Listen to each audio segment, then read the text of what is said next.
ध्यान से सुनिए दोस्तों। क्या आपने कभी खुद से यह सवाल पूछा है कि अगर आपका मन पूरी तरह आपके नियंत्रण में आ जाए तो आप क्या नहीं कर सकते?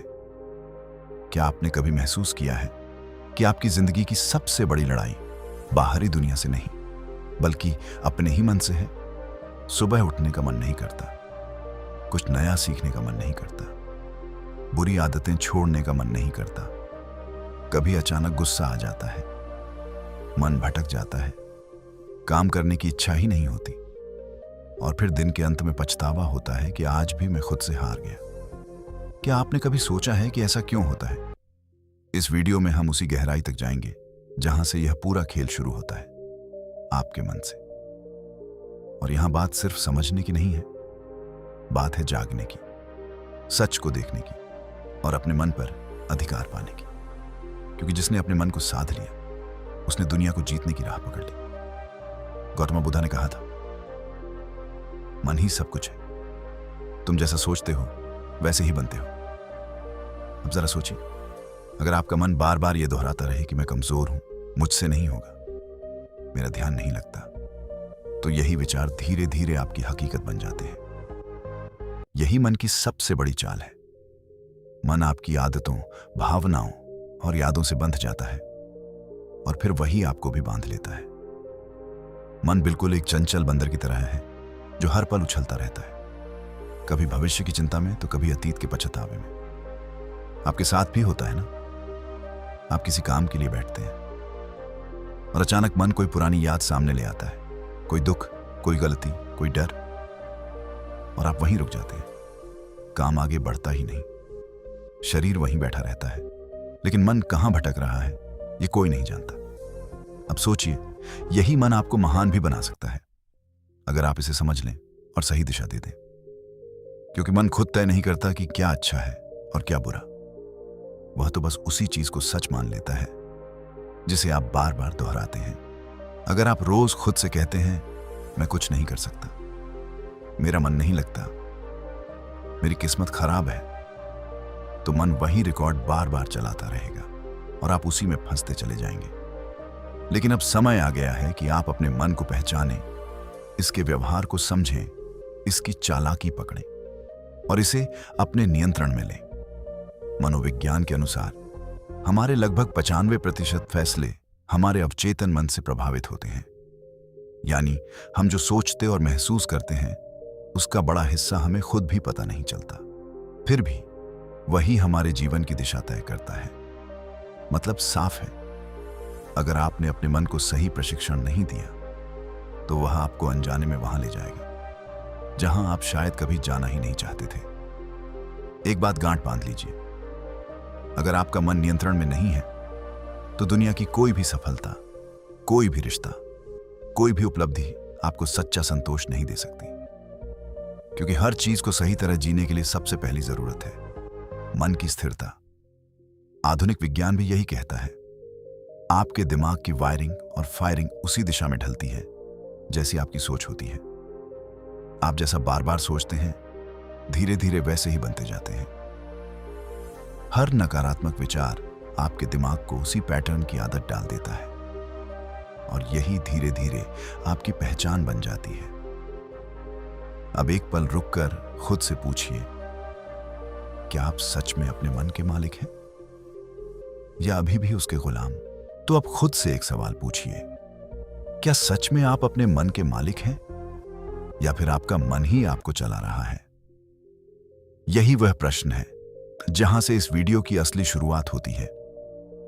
क्योंकि जब तक आप इसका उत्तर खुद नहीं खोजेंगे तब तक कोई बाहरी ज्ञान, कोई मोटिवेशन, कोई तरीका स्थायी रूप से काम नहीं करेगा। इस वीडियो में हम आपके सामने वह गहराई खोलने वाले हैं जिसके बाद आप समझ पाएंगे कि मन को जीतना वास्तव में क्या होता है और कैसे एक साधारण इंसान भी अपने मन की शक्ति को जागृत कर सकता है। और याद रखिए, मन पर विजय कोई एक दिन का काम नहीं है, यह निरंतर अभ्यास है, एक लंबी यात्रा है, एक ऐसा युद्ध है जो हर दिन लड़ा जाता है। लेकिन अगर आप इस युद्ध को सही तरह समझ लें तो जीत निश्चित है। अब हम उस मोड़ पर पहुंच चुके हैं जहां से असली सफर शुरू होता है। इस सफर में हम जानेंगे मन को नियंत्रित करने की 5 सबसे प्रभावशाली विधियां जो सिर्फ आपके विचार ही नहीं बदलेंगी बल्कि आपके जीवन की दिशा भी मोड़ सकती हैं। इसलिए वीडियो के साथ बने रहिए, क्योंकि अब जो आने वाला है वह सिर्फ जानकारी नहीं, जागृति है। पहली विधि, सकारात्मक आत्मसंवाद, पॉजिटिव सेल्फ टॉक। क्या आपने कभी खुद से कहा है, मुझसे नहीं होगा, मैं हमेशा गलती करता हूं, यह मेरे बस की बात नहीं? अगर हां, तो आज का यह वीडियो आपकी सोच बदल सकता है, क्योंकि जिस व्यक्ति से आप सबसे ज्यादा बात करते हैं वह कोई और नहीं, आप खुद हैं। और यही अंदरूनी बातचीत आपके भविष्य की दिशा तय करती है। हमारा मन जैसा सोचता है, हम धीरे धीरे वैसे ही बनते जाते हैं। यह केवल मोटिवेशनल लाइन नहीं है, इसे विज्ञान भी मानता है और आध्यात्मिक ज्ञान भी। मन को साधने की पहली शक्तिशाली तकनीक है सकारात्मक आत्मवार्ता, यानी खुद से सकारात्मक ढंग से बात करना। यह कोई साधारण आदत नहीं, यह अपने भीतर से सीधा संवाद है। जब हम रोज खुद से नकारात्मक बातें कहते हैं, जैसे मैं कमजोर हूं, मेरे साथ ही ऐसा क्यों होता है, मुझे कुछ नहीं आता, तो हमारा अवचेतन मन इन बातों को सच मानने लगता है। धीरे धीरे यही विचार हमारी आदत, हमारी सोच और अंततः हमारा भविष्य बन जाते हैं। मनोविज्ञान के अनुसार हमारा अवचेतन मन उन बातों को गहराई से दर्ज करता है जिन्हें हम बार बार दोहराते हैं। इसलिए अगर आप खुद से कहते रहेंगे मैं हार जाऊंगा, तो आपकी मानसिकता हार मानने वाली बन जाएगी। लेकिन अगर आप रोज खुद से कहें मैं कर सकता हूं, मैं सीख रहा हूं, मुझे खुद पर भरोसा है, तो आपका मस्तिष्क उसी दिशा में काम करना शुरू कर देता है। इस आत्मसंवाद का असर सिर्फ आत्मविश्वास पर नहीं पड़ता, बल्कि यह आपकी ऊर्जा, आपके निर्णय और आपकी दृष्टि तक को प्रभावित करता है। गौतम बुद्धा ने कहा था, मन ही सब कुछ है, जैसा तुम सोचते हो वैसे ही बन जाते हो। उनकी यह बात आज के न्यूरोसाइंस से भी मेल खाती है। सकारात्मक आत्मसंवाद आपके न्यूरॉन्स को नए रास्ते बनाने के लिए प्रेरित करता है। यानी जब आप खुद से अच्छा बोलते हैं तो आपका दिमाग नई संभावनाओं के लिए खुलने लगता है। अब सवाल है, सकारात्मक आत्मवार्ता करें कैसे? पहला अभ्यास, हर सुबह उठते ही खुद से कहें मैं आज पहले से बेहतर हूं और हर दिन आगे बढ़ रहा हूं। ये छोटे वाक्य आपके पूरे दिन की दिशा तय करते हैं। दूसरा अभ्यास, जब कोई काम कठिन लगे तो यह मत कहें मुझसे नहीं होगा, इसके बजाय कहें यह एक चुनौती है और मैं इससे सीखने वाला हूं। इस सोच से डर धीरे धीरे कम होने लगता है। तीसरा अभ्यास, अगर किसी गलती पर आप खुद को कोसते हैं तो तुरंत खुद से कहें मैं सीखने की प्रक्रिया में हूं, गलती मेरी पहचान नहीं है। यह स्वीकृति मन का बोझ हल्का करती है। दुनिया की कोई भी बड़ी सफलता तब तक नहीं आती जब तक आप खुद पर विश्वास करना नहीं सीखते, और यह विश्वास पैदा होता है खुद से सकारात्मक संवाद शुरू करने से। यह भी समझना जरूरी है कि सकारात्मक आत्मवार्ता का मतलब खुद से झूठ बोलना नहीं है। इसका अर्थ है अपनी सच्चाई को देखना, उसे स्वीकार करना और उसे बेहतर दिशा में मोड़ना। अगर आप अपनी किसी कमजोरी को पहचानते हैं, अब देखिए, जब भीतर की सोच बदलने लगती है तो मुश्किलें भी साधारण लगने लगती हैं। लेकिन ध्यान रखिए, यह तो केवल पहली विधि थी, मन को नियंत्रित करने की शुरुआत। इस यात्रा में अभी और गहराई बाकी है। अब हम प्रवेश करते हैं दूसरी विधि में, जो आपके मन को स्थिरता और गहराई देगी, ताकि आप केवल सकारात्मक सोचें ही नहीं, बल्कि भीतर से आत्मिक शक्ति भी महसूस करें। दूसरी विधि, लक्ष्य निर्धारण, गोल सेटिंग। क्या आपने कभी सोचा है कि मन इतना भटकता क्यों है? क्यों हम अक्सर किसी काम की शुरुआत तो कर देते हैं लेकिन उसे पूरा नहीं कर पाते? क्यों मन कभी अतीत की यादों में उलझ जाता है और कभी भविष्य की चिंता में खो जाता है? इसके पीछे एक मुख्य कारण है अस्पष्टता। मन को दिशा तभी मिलती है जब उसे साफ साफ पता हो कि उसे जाना कहां है। जब दिशा नहीं होती तो मन बिल्कुल उस घोड़े की तरह दौड़ता रहता है जिसे खुला छोड़ दिया गया हो। तेज दौड़ जरूर, लेकिन बिना मंजिल के। इसीलिए मन को साधने की दूसरी शक्तिशाली तकनीक है लक्ष्य निर्धारण। हाँ, स्पष्ट यथार्थवादी और प्रेरित करने वाले लक्ष्य। जिस व्यक्ति ने अपने जीवन का उद्देश्य तय कर लिया, उसका मन अपने आप अनुशासन की ओर बढ़ने लगता है। गौतम बुद्ध ने संकेत दिया था कि जब कोई व्यक्ति तीर चलाता है तो पहले वह निशाना तय करता है। उसी तरह जीवन को सही दिशा देने के लिए इंसान को पहले अपना लक्ष्य स्पष्ट करना चाहिए। यह बात केवल आध्यात्मिक ज्ञान तक सीमित नहीं है, आधुनिक मनोविज्ञान भी यही कहता है। मनोवैज्ञानिकों के अनुसार जब आप स्पष्ट लक्ष्य बनाते हैं तो आपका मस्तिष्क एक केंद्र बिंदु खोज लेता है। यही केंद्र आपके विचारों, योजनाओं और मेहनत को एक दिशा में ले जाता है। जैसे जीपीएस बिना लोकेशन डाले रास्ता नहीं दिखाता, वैसे ही लक्ष्य के बिना मन आपको या तो भटका देगा या ऐसी जगह पहुंचा देगा जहां आप जाना ही नहीं चाहते थे। दिमाग का खास सिस्टम RAS, यहां एक महत्वपूर्ण वैज्ञानिक तथ्य समझिए। रेटिकुलर एक्टिवेटिंग सिस्टम RAS, यह हमारे मस्तिष्क का वह हिस्सा है जो तय करता है कि हमें किन चीजों पर ध्यान देना है। मान लीजिए आप ठान लेते हैं कि आपको लेखक बनना है, तो अचानक आपको किताबें, लेखन से जुड़े अवसर और संबंधित जानकारी ज्यादा दिखने लगती है। यह जादू नहीं है, यह आपके लक्ष्य और दिमाग के बीच बना तालमेल है। लक्ष्य कैसा होना चाहिए? अक्सर लोग बहुत बड़े लक्ष्य बना लेते हैं, लेकिन वे इतने धुंधले होते हैं कि दिमाग उन्हें पकड़ ही नहीं पाता। इसलिए पहला नियम है, लक्ष्य स्पष्ट और यथार्थवादी होना चाहिए। मुझे सफल बनना है, यह स्पष्ट है। मुझे अगले 6 महीनों में एक किताब लिखनी है, यह स्पष्ट है। मुझे 1 साल में छोटा बिजनेस शुरू करना है, यह दिमाग को दिशा देता है। जब लक्ष्य साफ होता है तभी दिमाग उस पर काम शुरू करता है। लक्ष्य ऊर्जा भी देता है। लक्ष्य सिर्फ दिशा नहीं देता, यह भावनात्मक ऊर्जा भी पैदा करता है। जब आप किसी लक्ष्य की कल्पना करते हैं तो दिमाग में डोपामिन नाम का रसायन रिलीज होता है। यही केमिकल आपको प्रेरणा, उत्साह और आगे बढ़ने की ऊर्जा देता है। मतलब लक्ष्य मन को रोकता ही नहीं, उसे सही दिशा में चलने की ताकत भी देता है। क्या एक ही लक्ष्य काफी है? सीधा जवाब नहीं। लक्ष्य को 3 हिस्सों में बांटना जरूरी है। दीर्घकालिक लॉन्ग टर्म, मध्यकालिक मिड टर्म, लघुकालिक शॉर्ट टर्म। क्यों?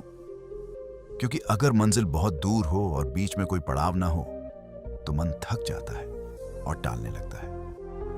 अभी बहुत समय है, बाद में शुरू करेंगे। लेकिन जब छोटे छोटे पड़ाव होते हैं तो हर उपलब्धि मन को संतुष्टि देती है और आगे बढ़ने की प्रेरणा भी। जब आप लक्ष्य तय करके उस पर काम शुरू करते हैं तो आपका मन खुद ही विकर्षणों को ठुकराने लगता है। जैसे ही ध्यान भटकता है, भीतर से आवाज आती है, हमारा लक्ष्य अभी अधूरा है। और यहीं से शुरू होता है असली मन नियंत्रण। जरा सोचिए, एक ऐसा मन जो एक दिशा में बंध गया हो, वह कितनी शक्ति पैदा कर सकता है।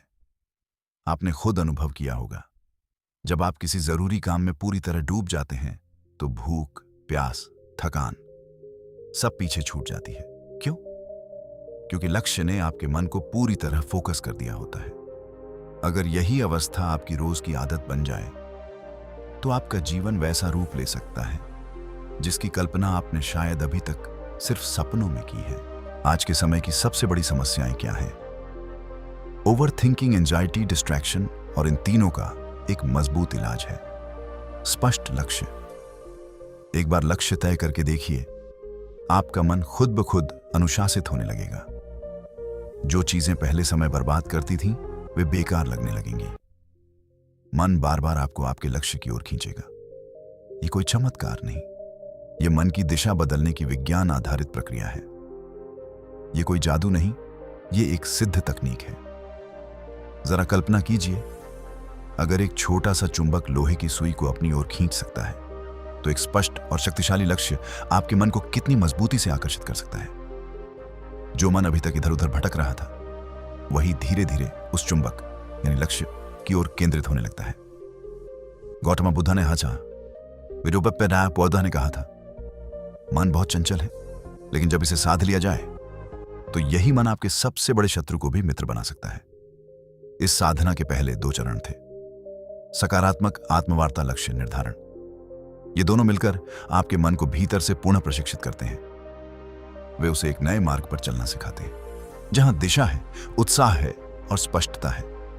इसलिए यदि आप चाहते हैं कि आपका मन आपकी बात माने, तो सबसे पहले उसे साफ साफ बताइए कि उसे जाना कहां है। फिर देखिए, वही मन आपके लिए रास्ते बनाना शुरू कर देगा। और यहीं से आरंभ होती है वास्तविक आत्मशक्ति की यात्रा। तीसरी विधि, समय प्रबंधन, टाइम मैनेजमेंट। दोस्तों, क्या आप जानते हैं हमारा मन सबसे ज्यादा बेचैन कब होता है? जब हमारे पास समय की कोई स्पष्ट योजना नहीं होती, जब हम कामों को लगातार टालते रहते हैं, जब दिन भर भागदौड़ तो होती है लेकिन संतोष नहीं मिलता। असल समस्या समय की कमी नहीं होती, समस्या होती है समय के प्रबंधन की। यहीं से शुरू होती है मन को नियंत्रण में रखने की तीसरी शक्तिशाली तकनीक, समय प्रबंधन। आज की दुनिया में व्यस्त रहना एक फैशन बन गया है, लेकिन व्यस्त होना और व्यस्तता को सही ढंग से संभालना, ये दोनों बिल्कुल अलग बातें हैं। अगर आप दिन भर बहुत काम करते हैं फिर भी रात को थकान और असंतोष महसूस करते हैं, तो समझ लीजिए आप समय को नहीं चला रहे, समय आपको चला रहा है। और जब समय हमें नियंत्रित करने लगता है तो मन अपने आप बेचैन, चिंतित और थका हुआ महसूस करने लगता है। मन को क्या चाहिए? हमारा मस्तिष्क तब सबसे बेहतर काम करता है जब उसे पता होता है अगला कदम क्या है। मन को चाहिए दिशा, स्पष्टता, क्रम, और यह स्पष्टता आती है प्रभावी समय प्रबंधन से। जब आप हर काम के लिए निश्चित समय तय कर लेते हैं, जब आपको पता होता है कि क्या कब करना है, तो मन स्वतः शांत रहने लगता है, क्योंकि उसे महसूस होता है अब सब कुछ नियंत्रण में है। समय प्रबंधन सिर्फ घड़ी देखने का नाम नहीं है, यह एक विज्ञान भी है, एक कला भी और एक साधना भी। यदि आपने इसे साध लिया तो आप केवल अपने दिन को नहीं, अपने जीवन, अपने भाग्य और अपने मन, तीनों को दिशा दे सकते हैं। आधुनिक मनोविज्ञान बताता है कि जब हम अपने दिन की योजना बनाते हैं और उस पर टिके रहते हैं, तो हमारा मस्तिष्क डोपामिन नामक रसायन छोड़ता है। यही रसायन हमें देता है संतुष्टि, ऊर्जा, उपलब्धि का एहसास। मतलब यदि आप हर सुबह अपनी दिनचर्या तय करते हैं और दिन के अंत में उसे पूरा करते हैं, तो आपका मस्तिष्क आपको एक सफल व्यक्ति जैसा महसूस कराता है। परिणाम, आत्मविश्वास बढ़ता है, चिंता घटती है, मन शांत होता है। हमारे प्राचीन ज्ञान में भी समय को अत्यंत शक्तिशाली माना गया है। कहा गया है काल ही परम बल है, अर्थात समय सबसे बड़ी शक्ति है। जो व्यक्ति समय के साथ चलना सीख लेता है, उसके लिए लक्ष्य असंभव नहीं रहते। गौतम बुद्ध ने भी समय के महत्व पर जोर देते हुए कहा कि जो व्यक्ति एक क्षण भी व्यर्थ नहीं जाने देता, वही जीवन को पूर्णता से जी पाता है। उनकी एक और गहरी शिक्षा थी, भविष्य की चिंता में मत खो, अतीत के पछतावे में मत अटको, वर्तमान क्षण में जियो, क्योंकि जीवन यही है। समय प्रबंधन का असली लाभ, जब आप अपने कामों को समयबद्ध करते हैं, मन अनावश्यक विचारों से बचता है, चिंता कम होती है, ध्यान वर्तमान में टिकता है, मन न अतीत में भटकता है, न भविष्य की उलझनों में फंसता है। वह स्थिर होता है, जागरूक होता है और नियंत्रण में आने लगता है। आज अगर कोई कहता है मेरे पास समय नहीं है, तो असल अर्थ अक्सर यह होता है मेरे पास प्राथमिकताएं तय करने की स्पष्टता नहीं है। क्योंकि सच्चाई यह है हम सबके पास दिन के वही 24 घंटे हैं। अंतर सिर्फ इतना है, कोई उसी समय से अपने सपनों का महल बनाता है, कोई उसी समय को टालमटोल में गंवा देता है। मनोवैज्ञानिक शोध भी बताते हैं कि जो लोग अपने कामों को स्पष्ट समय सीमा में बांटते हैं, उनकी निर्णय क्षमता और आत्मनियंत्रण में उल्लेखनीय सुधार देखा जाता है। अब जरा कल्पना कीजिए, अगर आप हर सुबह उठकर बस इतना तय कर लें कि आज का दिन आपके नियंत्रण में है, और आप इसे इस तरह जिएंगे कि रात को आपका मन थका हुआ नहीं बल्कि तृप्त होकर सोए, तो आपका जीवन कितना बदल सकता है। आप खुद अनुभव करेंगे कि आपका मन अब पहले जैसा बेकाबू नहीं रहा। विचारों का शोर धीरे धीरे कम होने लगता है और भीतर एक नई स्पष्टता जन्म लेने लगती है। समय का सही उपयोग दरअसल खुद से किया गया एक सुंदर वादा है कि मैं अपने जीवन को अनमोल मानता हूं और इसे व्यर्थ नहीं जाने दूंगा। जब यह भावना भीतर मजबूत हो जाती है तो मन भी उसी के अनुसार ढलने लगता है। वह धीरे धीरे आपके नियंत्रण में आने लगता है। इसलिए यदि आप अपने मन को शांत और स्थिर बनाना चाहते हैं तो अपनी दिनचर्या को फिर से व्यवस्थित कीजिए। हर घंटे का हिसाब रखिए और सबसे महत्वपूर्ण, हर पल को पूरी जागरूकता के साथ जीने की आदत डालिए। जब मन देखता है कि आप समय का सम्मान कर रहे हैं तो वह भी आपका साथ देने लगता है। चौथी विधि, ध्यान, मेडिटेशन। दोस्तों, हम सबके भीतर एक अद्भुत शक्ति छिपी है। ऐसी शक्ति जो जाग जाए तो न डर टिकता है, न चिंता, न भ्रम। लेकिन अफसोस यह है कि आज की भागदौड़ भरी जिंदगी में हम उस शक्ति से दूर होते जा रहे हैं। मन एक भटकती हवा की तरह हो गया है, कभी अतीत के पछतावे में उलझा तो कभी भविष्य की चिंता में डूबा। यही कारण है मानसिक अशांति, नींद की कमी, अकेलेपन की भावना, आत्मविश्वास में गिरावट। आज हम बात कर रहे हैं ध्यान यानी मेडिटेशन की। ध्यान कोई ट्रेंड नहीं है, कोई दिखावा नहीं है और न ही केवल किसी एक संस्कृति की तकनीक है। यह आपके अपने भीतर जाने का द्वार है। हर दिन के सिर्फ कुछ मिनट का ध्यान आपके जीवन की दिशा बदल सकता है और यह बात अब विज्ञान भी मान चुका है। ध्यान करने पर क्या होता है? जब आप ध्यान करते हैं तो सबसे पहला बदलाव होता है, मन की गति धीमी होने लगती है। जो मन अभी तक बंदर की तरह कूद रहा था वह धीरे धीरे शांत होने लगता है और जब मन शांत होता है तभी विचार साफ दिखाई देते हैं। यही विचारों की स्पष्टता आपकी अधिकांश समस्याओं का समाधान है, क्योंकि कई बार समस्या से ज्यादा परेशान करने वाला भ्रम होता है और भ्रम टूटता है स्पष्टता से। आधुनिक मनोविज्ञान के अनुसार यदि कोई व्यक्ति रोज लगभग 10 से 15 मिनट ध्यान करता है तो मस्तिष्क का वह भाग जो डर और तनाव से जुड़ा है, अमिगडाला, धीरे धीरे कम सक्रिय होने लगता है। परिणाम, भावनात्मक संतुलन बेहतर होता है, गुस्सा जल्दी शांत होता है, नींद में सुधार आता है, तनाव सहने की क्षमता बढ़ती है। जो बात पहले आपको तुरंत विचलित कर देती थी वही बात अब शायद आपको मुस्कुराकर टालने की शक्ति दे दे। ध्यान कोई बाहरी प्रदर्शन नहीं है, यह एक आंतरिक प्रक्रिया है और इसका फल तभी मिलता है जब इसे श्रद्धा और नियमितता से किया जाए। जैसे शरीर के लिए व्यायाम जरूरी है, वैसे ही मन के लिए ध्यान आवश्यक है। यह विकल्प नहीं, मानसिक स्वच्छता का आधार है। एक पल रुकिए, अपनी आंखें बंद कीजिए और बिना किसी शब्द के कुछ क्षण खुद के साथ बैठने की कोशिश कीजिए। धीरे धीरे आप एक गहरी बात महसूस करेंगे। आप अपने विचार नहीं हैं, आप वह हैं जो विचारों को आते जाते देख रहा है। गौतम बुद्ध ने ध्यान को जीवन का मूल मार्ग बताया था। उनके अनुसार मनुष्य का दुख बाहर से नहीं बल्कि मन की अस्थिरता से पैदा होता है और इस अस्थिरता को शांत करने का सबसे प्रभावी मार्ग है ध्यान। ध्यान आपको साक्षी बनाता है और जब आप साक्षी बनते हैं तो डर, क्रोध और पीड़ा सबको दूरी से देख पाते हैं। यही दूरी मुक्ति की शुरुआत है। पांचवी विधि, शारीरिक व्यायाम, फिजिकल एक्सरसाइज। अब हम आते हैं अंतिम लेकिन अत्यंत शक्तिशाली विधि पर, नियमित शारीरिक व्यायाम। आप सोच सकते हैं व्यायाम का मन से क्या संबंध, लेकिन सच यह है कि मन और शरीर गहराई से जुड़े हुए हैं। शरीर में बदलाव होता है तो उसका असर मन पर पड़ता है और मन की स्थिति शरीर में दिखाई देती है। इसीलिए यदि आप मन को नियंत्रित करना चाहते हैं तो शरीर की उपेक्षा नहीं कर सकते। आधुनिक विज्ञान बताता है कि जब हम व्यायाम करते हैं, जैसे तेज चलना, योग, दौड़ना या कोई खेल, तो मस्तिष्क एंडोर्फिन नामक फील गुड हार्मोन छोड़ता है। इसके लाभ, तनाव कम होता है, मन हल्का होता है, मूड बेहतर होता है, मानसिक स्थिरता बढ़ती है। इसी कारण जो लोग नियमित व्यायाम करते हैं वे मानसिक रूप से अधिक संतुलित और सकारात्मक पाए जाते हैं। हमारे प्राचीन ज्ञान में भी कहा गया है, शरीर ही साधना का प्रथम साधन है। जब शरीर स्वस्थ होता है तभी मन अनुशासित हो पाता है। गौतम बुद्ध ने भी जीवन में संतुलन का मार्ग सिखाया।